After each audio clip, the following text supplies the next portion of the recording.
Hello' guys, happy new year. সকলোকে নতুন বছৰটোৰ কাৰণে শুভেচ্ছা জনালোঁ। আপোনালোকে এবাৰ পিকনিক খালেনে?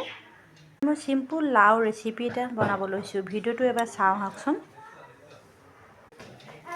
লাওটো মই বাকলিৰ সৈতে কাটি লৈছোঁ। বাকলিটো একদম কুমলীয়া হয়। লাওবোৰ ডাঙৰ ডাঙৰকৈ কাটিলে মানে কি গলি নাযায়। গলি গ'লে আৰু লাও তৰকাৰী খাবলৈ একদম ইচ্ছা নাযায়। কেৰাহীত তেল অলপ মিঠাতেল অলপ গৰম কৰি লৈছিলোঁ। ইয়াত পাঁচফোৰণ অলপ দি দিছোঁ, পিঁয়াজ অলপ দি দিছোঁ, পাত এটা দি দিছোঁ, কাটি থোৱা লাওখিনি ইয়াত দি দিছোঁ। ইয়াত এতিয়া হালধি অলপ দি দিছোঁ, বিলাহীখিনিও দি দিছোঁ। মছলা পাতি আছে সকলোবোৰ দিব পাৰিব। জিৰা গুড়ি আৰু জিৰা গুড়ি অলপমান দি দিছোঁ। ইয়াত প্ৰয়োজন অনুসৰি নিমখ অলপ দি দিছোঁ। আদা গ্ৰেট কৰি লৈছিলোঁ, এইখিনিও দি দিছোঁ।